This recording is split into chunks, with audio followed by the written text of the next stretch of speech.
بسم الله الرحمن الرحيم الزانية والزاني فاجلدوا كل واحد منهما 100 جلدة ولا تأخذكم بهما رأفة في دين الله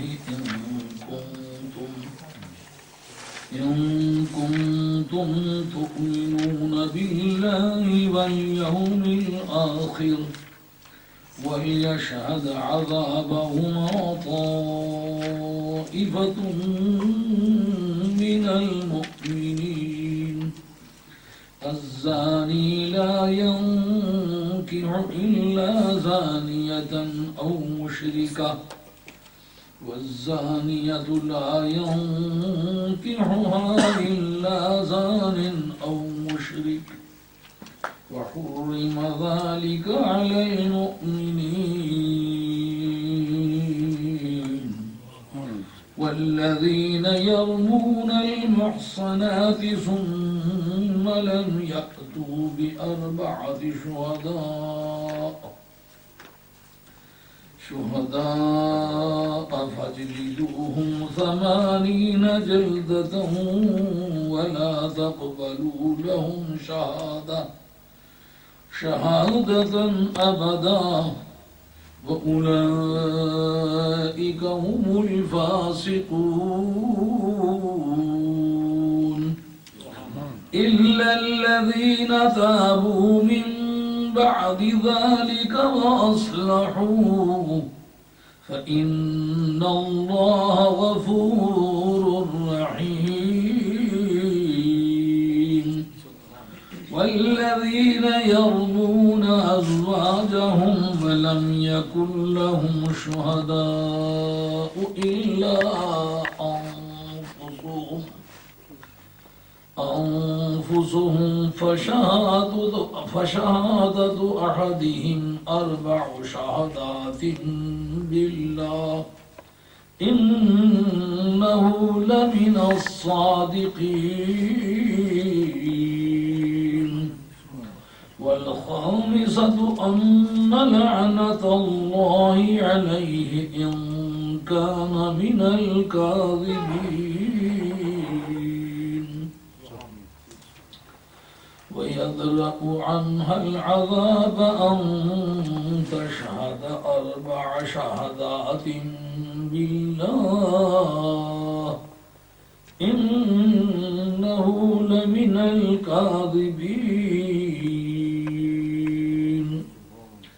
والخامسة أن غضب الله عليها إن كان من الصادقين ولولا فضل الله عليكم ورحمته وأن الله تواب حكيم إن الذين جاءوا بالإفك عصبة منكم لا تحسبوه شرا لكم بل هو خير لكم لكل امرئ منهم ما اكتسب من الإثم والذي تولى كبره منهم له عذاب عظيم لولا إذا سمعتموه ظن المؤمنون والمؤمنات بأنفسهم خيرا وقالوا هذا إفك مبين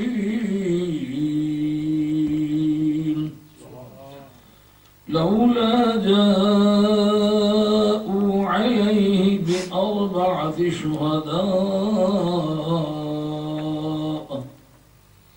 فإذ لم يأتوا بالشهداء فأولئك عند الله هم الكاذبون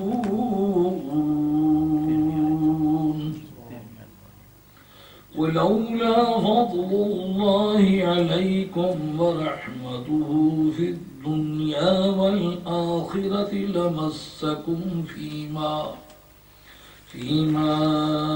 أفضتم فيه عذاب عظيم. صدق الله مولانا العظيم وبلغنا رسوله النبي الكريم ونحن على ذلك من الشاهدين والشاكرين والحمد لله رب العالمين. حضرت حق جل وعلا شانہ وعز اسمہ وتم برہانہ ارشاد فرمائے الزانیۃ والزانی، بدکاری کرنے والی عورت اور بدکاری کرنے والا مرد، فجلدوا کل واحد منہما 100 جلدہ، ان میں سے ہر ایک کو 100 درہ مارو. ولا تأخذکم بہما رأفۃ،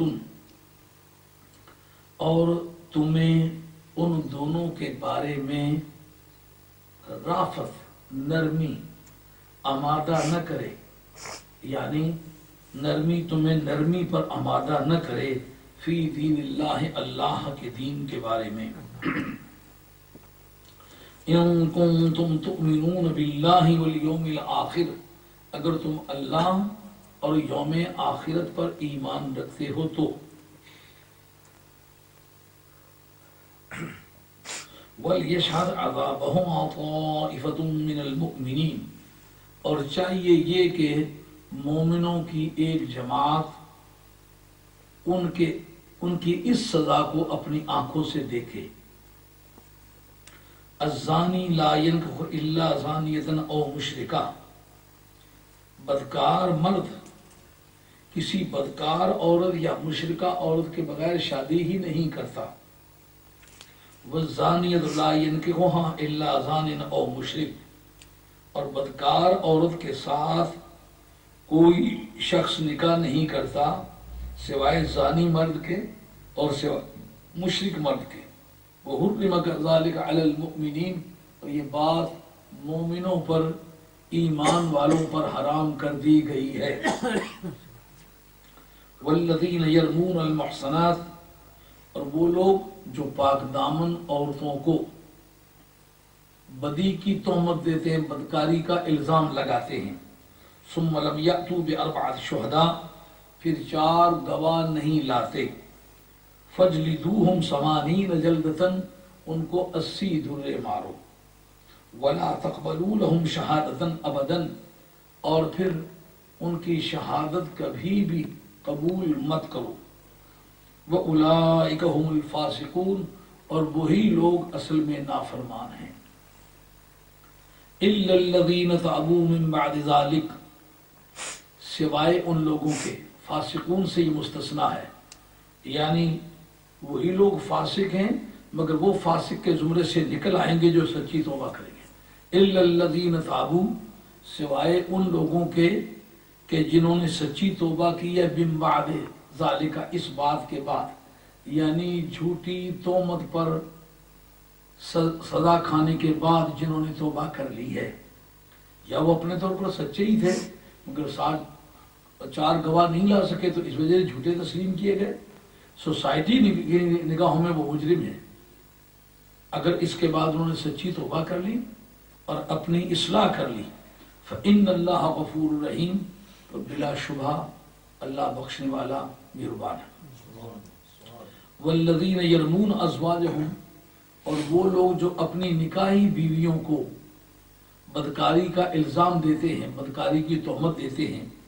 وَلَمْ يَكُنْ لَهُمْ شُهَدَاء، اور ان کے پاس گواہ نہیں ہیں، إِلَّا أَنفُسُهُمْ، سوائے ان کی اپنی ذات کے، اپنی ذات کے بغیر ان کے پاس گواہ کوئی نہیں ہے. فَشَهَادَةُ أَحَدِهِمْ 4 شہادات بِاللَّهِ، تو ان میں سے ایک آدمی کی شہادت یہ ہوگی کہ 4 مرتبہ اللہ کو گواہ لا کر کے کہے کہ إِنَّهُ لَمِنَ الصَّادِقِينَ، کہ میں سچوں میں سے ہوں، میں سچا ہوں. میں خدا کو گواہ کر کے کہتا ہوں کہ میں اپنی بیوی کو یہ تہمت دینے میں حق بجانے میں یہ سچائی ہے، جھوٹ نہیں ہے. والخامسۃ ان لعنت اللہ علیہ، اور پانچویں مرتبہ یہ شہادت دینی ہے کہ اس پر اللہ کی لعنت ہو اگر وہ جھوٹوں میں سے ہو تو، یعنی ڈائریکٹ سپیچ میں یوں ہوگا کہ مجھ پر اللہ کی لعنت ہو اگر میں جھوٹا ہوں تو۔ وَيَدْرَوْ عَنْهَا الْعَذَابَ أَن تَشْهَدَ 4 شہادات، اور یہ بات اس سے عذاب کو، سزا کو روک لے گی کہ وہ 4 مرتبہ یہ اللہ تعالیٰ کو گواہ ٹھہرائے اور یہ کہے اِنَّهُ لَمِنَ الْكَاذِبِينَ کہ حقیقتاً میرا خامد جو ہے جھوٹا ہے، جھوٹوں میں سے ہے، میں خدا کو گواہ لا کے کہتی ہوں میں بے گناہ ہوں اور یہ میرا خامد میرے بارے میں جھوٹا الزام لگا رہا ہے۔ وَالْخَامِسَةَ أَنَّ غَضَبَ اللَّهِ عَلَيْهَا، اور 5ویں مرتبہ اس کی یہ شہادت ہوگی کہ اللہ تعالیٰ کا مجھ پر غضب ہو، إِن كَانَ مِنَ الصَّادِقِينَ، اگر میرا خامد سچا ہو تو، اگر میرا خامد مجھے الزام دینے کے سلسلے میں، مجھے تہمت دینے کے باب میں اگر وہ سچا ہو تو مجھ پر اللہ کا غضب ہو۔ وَلَوْلَا فَضْلُ اللَّهِ عَلَيْكُمْ وَرَحْمَتُهُ، اگر اللہ کا فضل تم پر نہ ہوتا اور رحمت تم پر نہ ہوتی تو پھر تم بہت پیچیدگی میں مبتلا ہو جاتے، یہ اس کی جزا لولا کی معذوف ہے۔ وَأَنَّ اللَّهَ تَوَّابٌ حَلِيمٌ، اور یہ بات جان لو کہ اللہ تبارک و تعالیٰ توبہ قبول کرنے والا مہربان ہے۔ انا جو ہے نا اس کی وجہ سے یہاں وَعْلَمُوا بات کو معذوف ماننا پڑے گا، اور یہ بات جان لو، کیونکہ اگر جملہ مستانفہ ہوتا تو انا ہوتا نا، انا ہونے کا معنی یہ ہے اس سے پہلے کوئی کلمہ موجود ہے، وہ کیا وَعْلَمُوا أَنَّ اللَّهَ تَوَّابٌ حَکِيمٌ، یہ بات جان لو کہ اللہ تبارک و تعالیٰ توبہ قبول کرنے والا مہربان ہے۔ یہ انا اور انا کا فرق ہے۔ ان الذین جاءوا بالافک عصبۃ منکم، بے شک وہ لوگ جو آپ کے پاس الٹی بات لائے ہیں، نرا اور کورا جھوٹ جو تراش کے لائے ہیں، وہ تم میں کی ایک جماعت ہے، یعنی بیگانے نہیں ہیں، وہ تم میں سے ہیں۔ لا تحسبوه شرا لکم، اس کو تم اپنے لیے برا نہ سمجھو، کیونکہ اس کی اجر و جزا بارگاہ خدا بندی میں بڑی ہے۔ بل وہ خیر لکم، بلکہ وہ تمہارے لیے اچھا ہے، اس لیے کہ اس میں جناب سیدہ کی برات اور پاک دامنی کے سلسلے میں 18 آیتیں نازل ہونے والی ہیں۔ لِكُلِّ امْرِئٍ مِّنْهُمْ، ان میں سے ہر ایک انسان کے لیے وہ ہے کہ اکتسب من الاسم، جو اس نے گناہ کمایا ہے، یعنی جس قدر اس نے اس ارتکاب گناہ میں حصہ لیا ہے اتنا اس کو بدلہ دیا جانے والا ہے، اتنی اس کو سزا دی جانے والی ہے۔ والذی تولی کبرہ منہم لہم عذاب عظیم، اور وہ شخص جس نے اس میں میجر پارٹ پلے کیا ہے، سب سے بڑا کردار ادا کیا ہے، جو اس برائی کا بنیادی طور پر آتھر ہے، مصنف ہے، جس نے وہ کہانی سٹوری بنائی ہے، اس کے لیے بہت بڑا عذاب ہے۔ یعنی جس طرح گناہ کی سنگینیت بڑھتی جائے گی تو سزا کی سنگینیت بڑھتی جائے گی۔ لولا اذ سمعتموہ ظن المؤمنون والمؤمنات، جس وقت تم نے ان کو اس بات کو سن لیا تھا، لولا ظنہ، یہ اس سمیت یہ درمیان میں لولا اور ظنہ کے درمیان یہ انٹروین کر رہا ہے، یہ میں اس کی لولا کی بات کو زیادہ وزنی بنانے کے لیے، جس وقت تم نے اس کو سن لیا تو مومن مردوں نے اور عورتوں نے خود بخود یہ کیوں یقین نہیں کر لیا کہ اس کے اندر حقیقتاً اچھائی ہے، برائی نہیں ہے، یعنی اس کی طے میں بدی کا کوئی وجود نہیں ہے، پاک دامنی ہے اور نیکی ہے۔ جناب سیدہ طیبہ طاہرہ حضرت سیدہ عائشہ سلام اللہ علیہا، آپ کی ذات بابرکات کے بارے میں جو سٹوری فیبریکیٹ کی گئی ہے، جو کہانی گھڑی گئی ہے، اس کی اندرونی حیثیت واضح اور صاف اور نیکی ہے۔ مومنوں نے یہ کیوں نہیں کہا، اور کیوں نہیں کہا قالو، کیوں نہیں یہ بات کہی کہ ھذا افک مبین، یہ تو نرا تراشا ہوا جھوٹ ہے، واضح قسم کا جھوٹ ہے۔ لولا جاؤ علیہ باربعۃ شہداء، تو بتاؤ پھر یہ 4 گواہ کیوں نہیں لائے؟ یہ لولا شرطیہ نہیں، لولا تردیعیہ ہے، کیوں نہیں، اللہ کے معنی میں ڈانٹنے کے لیے۔ پھر یہ 4 گواہ کیوں نہیں لائے؟ اگر یہ الزام دے رہے ہیں تو ان کو 4 گواہ لانے چاہیے۔ فَإِذْ لَمْ يَأْتُوا بِالشُّهَدَاءِ، جس وقت یہ گواہ نہیں لا سکے، فَأُولَئِكَ عِندَ اللَّهِ هُمُ الْكَاذِبُونَ، تو یہ لوگ خدا کی بارگاہ میں صحیح معنوں میں جھوٹے ہیں۔ وَلَوْلَا فَضْلُ اللَّهِ عَلَيْكُمْ وَرَحْمَتُهُ فِي الدُّنْيَا وَالْآخِرَةِ، اگر تم پر اللہ کا فضل اور اس کی رحمت نہ ہوتی دنیا اور قیامت دونوں جہان میں، یعنی فضل اس کا دنیا میں، رحمت اس کی آخرت میں، لف و نشر مرتب اس کو علم بدیع والے کہتے ہیں، وہ ہے لمسکم فیما افضتم فیہ عذاب عظیم، تو جہاں تک تم اس میں گہرائی میں گئے ہو نا، جہاں تک تم پہنچے ہو نا، الافادۃ فی، میں نے کسی چیز کی گہرائی میں جانا، تو اگر اللہ تبارک تعالیٰ کو تم پر فضل اور رحمت ہوتی دنیا اور آخرت دونوں جہان میں، تو اس میں جس حد تک گہرائی میں تم گئے ہو نا، تو تمہیں چھو لیتا عذاب عظیم، بہت بڑا عذاب۔ یہ ہے ان آیات طیبات کا تحت اللفظ اور با محاورہ ترجمہ جو میری یقین سمجھ میں تھا، میں نے آج سادہ طور پر آپ کے سامنے پیش کیا۔ اللہ تعالیٰ قبول فرمائے۔ اب اس کی تشریحات کے بارے میں عرض ہے، یہ اس پر کچھ تشریح پہلے شان نزول کے عنوان سے گزر چکی ہے کہ شان نزول کن حالات میں ہوا ہے، اور وہ تقریباً 1 گھنٹے پر کا لیکچر ہے، اس میں تقریباً جو صورت کا خلاصہ ہے اس کا اکثر حصہ آ گیا ہے، جو باقی اب میں بیان کرتا ہوں۔ اللہ قبول فرمائے، اللہ توفیق دے کہ جو بدکاری کرنے والا مرد ہے یا بدکاری کرنے والی عورت ہے، ان میں سے ہر ایک کو 100 درہ مارو۔ اس سے مراد ایسا غیر شادی شدہ جوڑا ہے کہ جن کا نکاح نہیں ہوا ہوا، ان کے لیے یہ شرط ہے کہ وہ مسلمان ہوں، آزاد ہوں، عاقل ہوں، بالغ ہوں، اور نکاح صحیح کے ساتھ ان کو بیوی میاں کو اکٹھا ہونے کا موقع نہ ملا ہو۔ اگر نکاح فاسد کے ساتھ نکاح ہوا ہو تو بھی پھر وہ شادی شدہ نہیں مانے جاتے۔ اگر نکاح صحیح کے ساتھ ہوا ہو لیکن آبادی نہ ہوئی ہو تو پھر بھی وہ اس قانون میں کمارے مانے جائیں۔ سمجھ آئی یہ بات؟ اس مسئلے کو یوں سمجھنا ہے، جس جوڑے نے بدی کی ہے نا، وہ جوڑا شادی شدہ نہیں ہونا چاہیے اور غلام بھی نہیں ہونا چاہیے۔ اگر غلام ہے تو پھر اس کو 100 کی بجائے 50 درے مارے جائیں گے۔ جس وقت کسی کی ذمہ داریاں کم ہوتی ہیں تو ان کی سزائیں بھی کم ہو جاتی ہیں، حقوق کی کمی کے ساتھ لائبلٹیز بھی کم ہو جاتی ہیں۔ جہاں غلام ہونے کی حیثیت سے ان کے حقوق کم ہیں، وہاں ان کے جرائم کی سزائیں کم ہیں۔ سمجھ گئی بات؟ اس لیے حریت شرط ہے، آزادی۔ دوسرا عاقل ہونا، اگر کسی پاگل نے یہ کام کر دیا تو اس پہ یہ لائبلٹی امپوز ہی نہیں ہوتی، یہ قانونی وجوب اس پر عائد ہی نہیں ہوتا۔ کسی پاگل نے یہ کام کر دیا ہے، انساؤنڈ آف مائنڈ ہے، اس کا دماغ ٹھیک نہیں، اس نے یہ کام کر دیا ہے، اس پر اس کی کوئی سزا نہیں ہے۔ نابالغ ہے، اس پر کوئی سزا نہیں ہے۔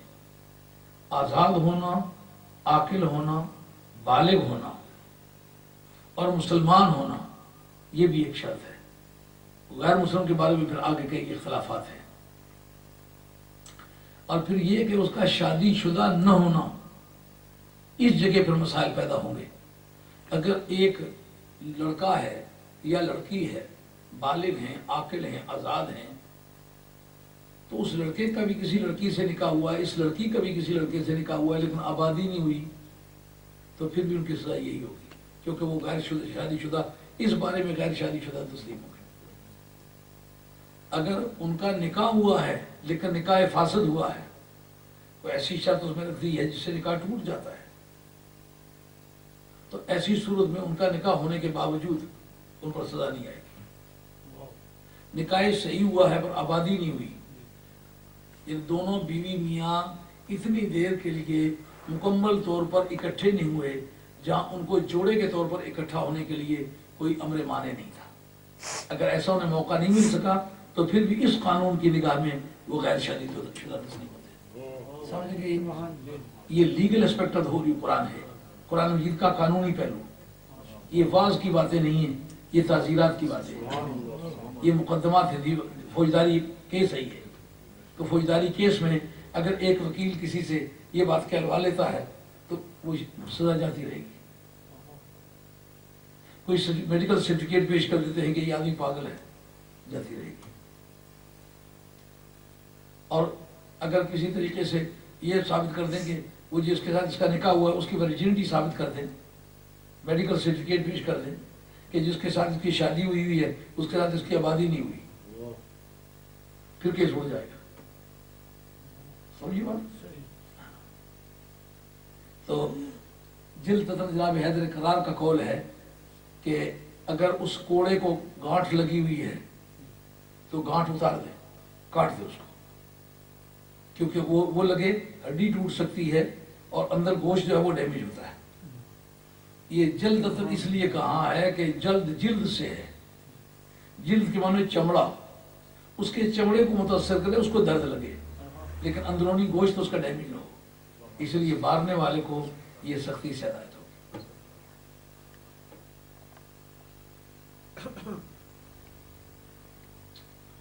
اور اگر وہ شادی شدہ جوڑا ہو، لڑکے کی شادی ہوئی ہے، لڑکی کی نہیں ہوئی، تو جس کی ہوئی ہے اس پر دوسرے احکام نافذ ہوں گے۔ اس کے لیے بخاری شریف کے متن کے اندر وہ آیت موجود ہے جو قرآن مجید کی آیت ہے، تلاوتاً منسوخ ہے لیکن حکماً باقی ہے۔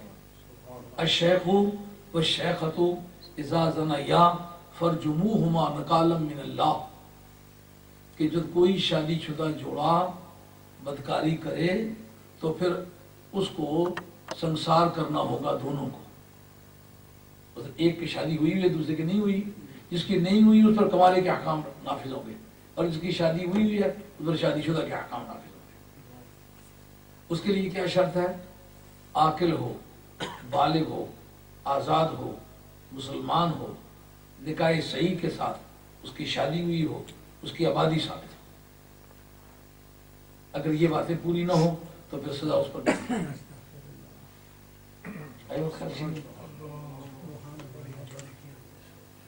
جی۔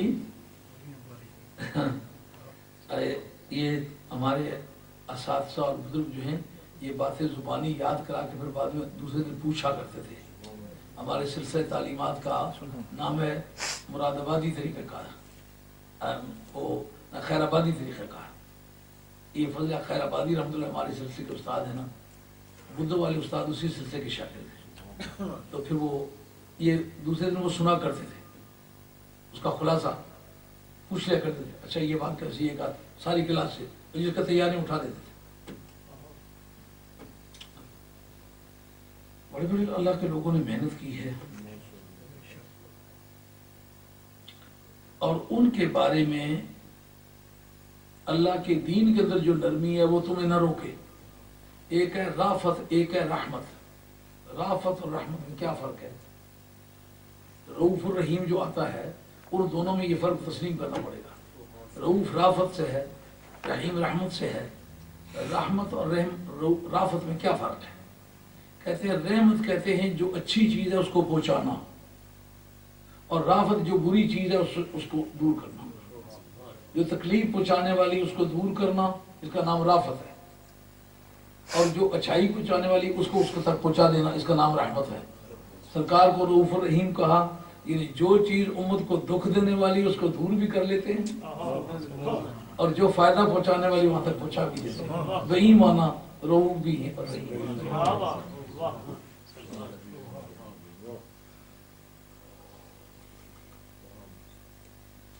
اور چاہیے یہ کہ ان کے عذاب کو مومنوں کے ایک طائفہ دیکھے۔ طائفہ دراصل طواف سے ہے، طواف کہتے ہیں گھیرنے کو، یعنی اتنے وہ لوگ ہوں کہ کافی تعداد میں جو ان کو گھیرا ڈالیں تو ایسا پتہ چلے کہ گھیرے میں ہیں۔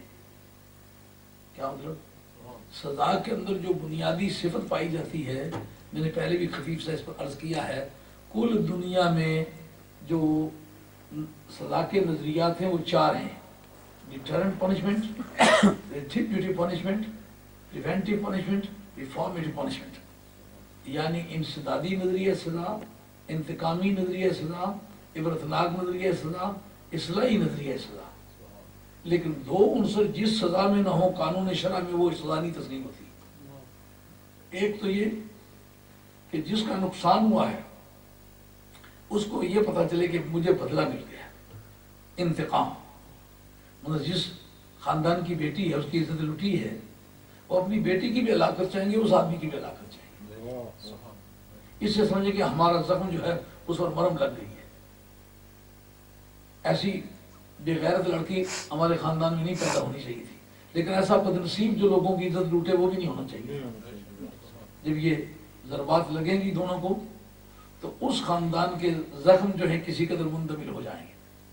یہ انتقام ہے. اور سارے لوگ اسے مل کے دیکھیں، یہ ایسا نہیں کہ پردے میں سزا دیں. جیسا نہیں یہاں ٹوپی پہنا دیتے ہیں کہ یہ شرمندہ نہ ہو. اس شرمندگی سے بچانا اس مقصد کے لیے ہے. اس کی شکل کوئی نہ دیکھے، پہچانا نہ جائے. جب مجرم ہے تو مجرم کے ساتھ یہ رعایت تو آئندہ جرم کی حوصلہ افزائی ہے. جس کا نہیں بھی جی چاہتا وہ کہتا ہے ایسا بگڑتا ہی کچھ نہیں ہے، فلانے جرم کیا تھا اس کا کیا بگڑا تھا. اس لیے کھلے میدان میں جس وقت لڑکے کو سزا دی جائے تو اس کا کرتا بھی اترا ہوا ہونا چاہیے، پگڑی بھی اتری ہونی چاہیے. ناف سے لے کر گھٹنوں تک کوئی شے ایسی ہو جس سے وہ ننگا نہ ہو. اگر غیر شادی شدہ ہے، جب دلہے مارے جائیں، دلہے کہاں کا نہ مارے جائیں، ایک چہرے پر نہ مارے جائیں. چہرہ اللہ تعالیٰ نے اپنے دستے قدرت بے کیف سے بنایا ہے اور اس لیے اس کا احترام ہے. ہاں کتنا بھی مجرم ہے منہ پر دلہے نہ مارے. یہی وجہ ہے باپ کو بیٹے کے چہرے پر مارنے، بیٹی کے چہرے پر مارنے کی اجازت نہیں. استاد کو شاگرد کے چہرے پر مارنے کی اجازت نہیں. خامد کو اپنی بیوی کے چہرے پر مارنے کی اجازت نہیں. کہ دیکھیں اتنا سارا ڈبہ ہے، اس میں اتنی قیمتی مشینری فکس ہوئی ہے. دیکھیں آنکھیں ہیں، آنکھیں بند ہے تو دنیا گئی. اس کے لیے پہاڑوں کی آمد و رفت، حسین مناظر کا ہونا، پہاڑوں کی اونچائیاں، سمندروں کی وسعتیں، پھولوں کا کھلکھلانا، بازاروں کا آراستہ ہونا اور چہروں کی زیبائی اور رعنائی، قد و قامت کی خوبصورتی، بازاروں کی گہما گہمی اس کے لیے چلی گئی. یہ بھی اسی میں فکس ہے. کان، کتنی اچھی نعت پڑھی جا رہی ہے. کان ہوں تو مزہ ہے، کان نہ ہو تو ایسے ہی پتہ چلا ایسے ہی منہ ہلا رہا ہے. جی ناک ہے، ایک چھوٹا سا پرزہ ہے، منہ پہ لگا ہوا ہے، نوالا کھانے لگے ہو، کھانے سے پہلے تمہیں بتا دے گا یہ نہیں کھانا بدبودار ہے، اس کی بہک اچھی نہیں ہے، یہ کھانے کے قابل نہیں ہے. خوشبو بدبو کا فیصلہ کرے. یہ چھوٹی زبان ہے، ایک گوشت کا لوتھڑا ہے، لیکن یہ تمہیں کھٹا میٹھا بسیندہ پھیکا جیسا بھی ہے یہ بتائے گی. تو اس کے اندر وہ حواس خمسہ ظاہری جو ہیں اس کے اندر سوائے ایک قوت لامسہ کے اس میں ہیں، اور حواس خمسہ باطنی جو ہے وہ بھی اس میں ہیں. یہ جتنی معلومات آپ کے پاس آتی ہیں تو وہ اس میں حواس ہیں جو ان کو ترتیب دیتے ہیں. تو اتنے سارے ڈبے میں قدرت کاملہ نے اس کو بند کیا ہوا ہے تو ممکن ہے کہ تھپڑ لگے تو ساری مشینری خراب ہو جائے. اس لیے درے مارتے وقت زانی کا بھی یہ لحاظ رکھنا ہے. گو زانی ہے لیکن اس کے منہ پہ نہیں مارنا، سر پہ نہیں مارنا، شرمگاہوں پہ نہیں مارنا. شرمگاہوں پہ مارنا اس کی جان کا بھی خطرہ ہے، بے حرمتی بھی ہے. تو نہ اس کو جان سے چونکہ کما رہا ہے، گناہ کی نوعیت دیکھنا ہوگی، اس کا انٹیریئر موٹیو، وہ سبب جو نظر نہیں آ رہا وہ کیا تھا. ایک کمارے آدمی کا اس گناہ کا کرنا اس کے پیچھے مجبوری کی قوت بھی ہے، اس لیے اس کو وہ سزا نہیں دینی چاہیے کہ جس کی مجبوری دور کی ہوئی ہے، اس کی سزا اور ہے، اس کو سنسار کریں گے. اس کی مجبوری ہے، یہ لڑکی ہے، اس کو سزا دینے لگے ہو سوائے پوستین کے جسے روئی بھری ہوئی ہے، یا کوئی ایسی چیز جو اس کو چمڑے تک سزا کے جانے کو روکتی ہے وہ اتاری جائے گی. نہ قمیص اتاری جائے گی، نہ دوپٹہ اتارا جائے گا، نہ اس کے ازار اتاری جائے گی، اس کے سارے کپڑے سلامت رہیں گے. لیکن مارتے وقت اس کے شرمگاہوں پہ نہیں مارنا، اس کے حجابات پر نہیں مارنا، کہ بے شک اب یہ گنہگار ہی ہے لیکن پھر بھی ملت کی بیٹی ہے، اس کو بھی آبرو نہ کرو، سزا دور دو۔ پھر لوگ گردا گرد دیکھنے والے اس لیے ہوں کہ ڈیٹرنٹ پنشمنٹ ہے، اس کا نام ہے نصیحت حاصل کرنا، to learn the lesson, to achieve the moral. دیکھنے والے جو آئندہ یہ گناہ کرنا چاہتے ہیں نا، دیکھیں کیا ہو رہا ہے، میں اسی کے لیے پر توڑ رہا تھا، میں یہی کرنا چاہتی تھی، لیکن یہ جو بیتی ہے یہ دیکھ کے اب تو میرے احساسات میں ایک زبردست انقلاب آیا۔ یہ دو عنصر جس سزا میں موجود نہ ہو، اسلام کی نظروں میں وہ سزا ہی نہیں مانی جاتی۔ لیکن اگر شادی شدہ جوڑا ہے اس کو سزا دینے لگے ہیں تو پھر اس کو کمر تک دبانا ہوگا، مرد کو بھی، اور مرد کا کرتا بھی اتنا ہونا چاہیے، سر بھی ننگا ہونا چاہیے۔ پتھر مارتے ہیں اس کے منہ پر یا سر پر نہیں مارنا، باڈی کے باقی حصوں پر مارنا ہے، مرتے دم تک مارتے چلے جانا ہے۔ عورت ہے اس کو مارنا ہے لیکن اس کے چہرے پر نہیں مارنا، اس کی چھاتیوں میں نہیں مارنا، اس کے سر پہ نہیں مارنا، باقی جگہوں میں مارے جاؤ، موت تک چلی جائے، یہ سزا دینے کا طریقہ ہے۔ لیکن طائفہ ہو، جماعت نہیں کہا، جماعت تو اس کو بھی کہتے ہیں جو اکیلے میں کھڑے ہو کر کے آپس میں باتیں کرتی رہے، طائفہ اس کو کہتے ہیں جو گردا گرد تماشائی کے طور پر، جیسا وہ اسٹیڈیم میں لوگ ہوتے ہیں نا، اس طرح کھڑے ہو کے اس کا تماشا دیکھے تاکہ ہر ایک کے لیے وہ ویزیبل ہو، لوگ اس سے نصیحت حاصل کریں، اس کا اعلان عام ہو۔ آگے فرمایا الزانی لا ينکح الا زانیہ، جو زانی مرد ہے وہ زانی عورت کے بغیر یا مشرکہ عورت کے بغیر شادی نہیں کرتا، اور زانیہ عورت کے ساتھ کوئی شادی نہیں کرتا سوائے زانی اور مشرک کے۔ یعنی یہ ایک سسٹم تھا اسلام کے آنے سے پہلے، جب نبی پاک علیہ السلام مدینہ طیبہ میں پہنچے، چونکہ یہ صورت مدنی ہے جیسا میں پہلے عرض کر چکا ہوں، وہاں سسٹم یہ تھا کہ جب کوئی آدمی شادی کرنے لگا تو یہ نہیں دیکھنا یہ پاک دامن ہے، نیک ہے، کسی بدی میں ملوث نہیں، انہوں نے دیکھنا یہ فیشنیبل کتنی ہے، یہ ننگی کتنی ہو سکتی ہے، یہ کیسے کیسے فیشن کر سکتے ہیں، دن میں 4-4-5 مرتبہ یہ کپڑے بدلتی ہے۔ تو انہوں نے دیکھنا ہے کہ دوسری جو سیدھی سادی عورتیں ہیں جنہوں کو بدکاری نہیں کی، ان کو محبت پیار کے رومانٹک ادائیں نہیں آتی، اس لیے شادی ان سے کرو جو اس میدان سے گزری نہیں ہوں۔ تو رب کریم یہ ان کا مزاج ہے، بدکار مرد بدکار عورت کے بغیر مطمئن نہیں ہوتا، وہ سمجھتا ہے الجنس یمیل الی الجنس، جنس کی طرف مائل ہوتی ہے، وہ اپنے جیسی عورت کے ساتھ تعلق بنانا چاہتا ہے۔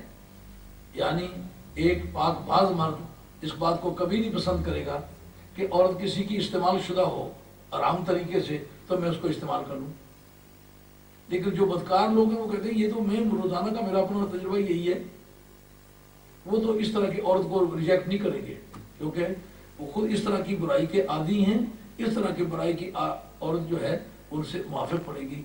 اللہ کریم فرماتے ہیں یہ مزاج کے مشرکائی کو دیکھ کے، یعنی جو کسی قاعدے کی پابند نہ ہو، جیسے آج ہم جس ساری چیزیں گزر رہے ہیں، ماموں کی بیٹی پاکستان سے منگوائی ہے لیکن وہ دوپٹہ کرتی ہے، یہاں کا لڑکا کہتے ہیں دوپٹہ اتار، لو نیک قمیض پہن، تیرا بال کٹے ہوئے ہونے چاہیے، اس طرح وہ سمجھتے ہیں مشرکہ عورت جو ہے وہ کسی قانون کی پابند نہیں ہے، وہ ہر طرح کی بریانی دکھا سکتی ہے، لہذا ان سے شادی کرنی چاہیے۔ اور ایک روایت یہ ہے کہ جو صحابہ کرام وہاں پہنچے، بہت بے انتہا درجے کی غربت تھی، تو لکھا امام نصفی رحمۃ اللہ علیہ اردو سے مفسرین نے بھی، جو بدکار عورتیں تھیں ان کے مکانوں میں جھنڈے لگے ہوتے تھے، یہ ظاہر کرنے کے لیے کہ یہ بدکار عورتیں کوئی بدکاری کرنا چاہے تو سیدھا اس اڈے پر آ جائے، یہ نشانی ہے۔ یعنی جھنڈے کبھی ولیوں کے مزاروں پر سلام کے لیے لگے ہوتے تھے، جس کو اللہ تعالیٰ کی بارگاہ میں کوئی سوال کرنا ہو، یہ اللہ کا نیک بندہ ہے، مقامات مقدسہ پر آ کر کے دعا مانگو، اللہ قبول فرمائے۔ کبھی جھنڈا نبی پاک علیہ السلام کے مجاہدین کے ہاتھ میں ہوتا تھا کہ یہ اسلام کی نشانی ہے، یہ اس جھنڈے والے وہ ہیں جو اللہ کو ایک مانتے ہیں، تو اپنے اپنے جھنڈے ہیں۔ اور جتنے بھی اس علم بردار کا لفظ جو ہے وہ بھی اسی لیے استعمال ہوتا ہے کہ کون سے میدان میں جھنڈا کس کے پاس تھا۔ تو اس مدینہ طیبہ میں بدکار عورتوں نے جھنڈے لگا رکھے تھے. کچھ غریب صحابہ جو تھے انہوں نے سوچا کہ اگر ان سے شادی کر لیں تو یہ پیسے کماتی ہیں تو بیوی کے طور پر ہم میرے ساتھ بھی آباد ہوں گی اور پیسے بھی کما کے لائیں گی, روٹی بھی کھا لیں گے. اسلام نے کہا کہ ایسی ذلت کی روٹی جو گندگی کے ذریعے سے ملے ایسے سے تو موت اچھی. اے طائر لاہوتی, اس رزق سے موت اچھی جس رزق سے آتی ہو پرواز میں کوتاہی. آئندہ نسلیں پیدا ہوں گی وہ کس خاندان کی مانی جائیں گی. بخاری شریف نے 8 قسم کے نکاح ذکر کیے ہیں اور وہ سب لیجیٹیمیٹ تھے اس وقت کے اعتبار سے, سب حلال تھے اس قانون میں. ان میں ایک ایسا بھی تھا کہ ایک عورت غیر محدود اور غیر معین تعداد تک مردوں کے ساتھ جوڑے کا تعلق بنا سکتی ہے, تو پھر جب وہ پریگننٹ ہو جاتی ہے تو یہ اس کی مرضی پر جس کا نام لے لے کہ یہ فلاں کی پریگننسی ہے, یہ میں نے جو میری کنسپشن ہے فلاں مرد سے ہے, تو وہ اس کے فیصلے کے مطابق وہ اولاد اس کی طرف منسوخ ہوتی تھی. لیکن آج کے حالات میں اگر کسی بدکار مرد نے کسی بدکار لڑکی سے اس نے بدکاری کی ہے اور وہ کمارے تھے, دورے مارے گئے, بچ گئے, لیکن وہ پریگننٹ بھی ہو گئی, اب نسب کس سے ثابت ہوگی, وراثت کس سے ملے گی؟ یہ مسئلہ آپ یاد رکھیں. بدکاری سے نسب نہیں ثابت ہوتی. جتنے بدکار بچے ہیں بدکاری کے ذریعے سے پیدا ہونے والے وہ ماں کے ساتھ اٹیچ ہوتے ہیں. اس لیے اسلام کہتا ہے ان کی نسب باپ سے ثابت نہیں ہو سکتی. البتہ ہمارا محمد اللہ جو پاکستان میں اس وقت رائج ہے اس نے ہماری فقہی جزیات کو بہت سے حد تک لیا ہے. اس نے یہ بتایا ہے کہ زانی پر دعویٰ دائر کر کے تا وقت بلوغت اس سے خرچہ وصول کیا جا سکتا ہے, مگر اس سے فدریت ثابت نہیں ہوتی. خرچہ ملے گا, باپ ہونا ثابت نہیں ہوگا. وہ بچہ بڑا ہو کے ماں سے جو وراثت پائے گا, وہ جو اس کا بدکاری کا باپ ہے اس سے وراثت نہیں پائے گا.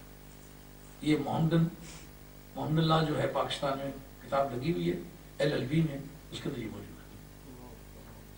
اب اس کو پتہ ہے سوال کیا پیدا ہوتا ہے کہ ایک بدکار شخص نے کسی غیر مسلم بدکار عورت سے بدکاری کی ہے, اس سے بچہ پیدا ہو گیا ہے اور 4-6 مہینے سال زندہ رہا, اس کے بعد مر گیا ہے, جنازہ پڑھے کہ نہ پڑھے, یہ بحث.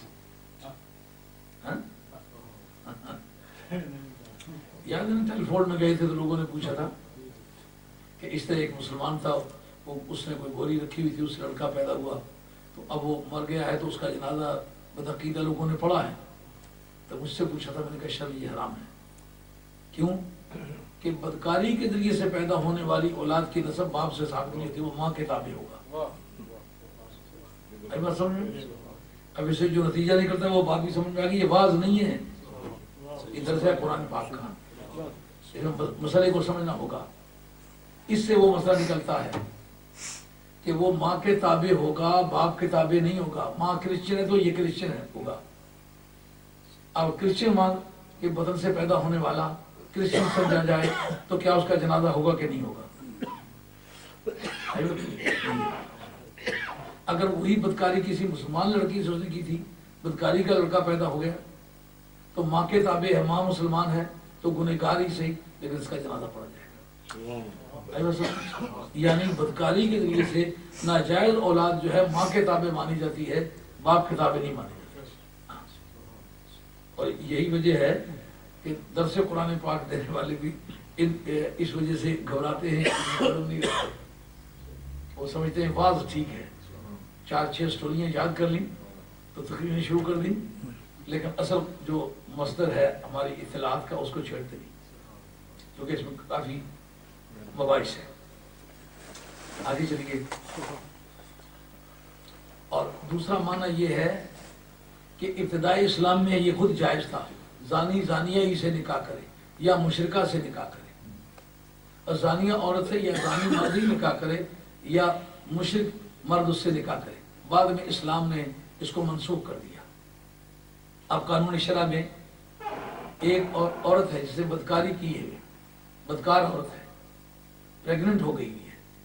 اب پریگننسی کے زمانے میں شادی اس کی ہو سکتی ہے کہ نہیں ہو سکتی, یہ مسئلہ ہے. ذرا آپ ہوش کو سوال کے بعد سنیں گے.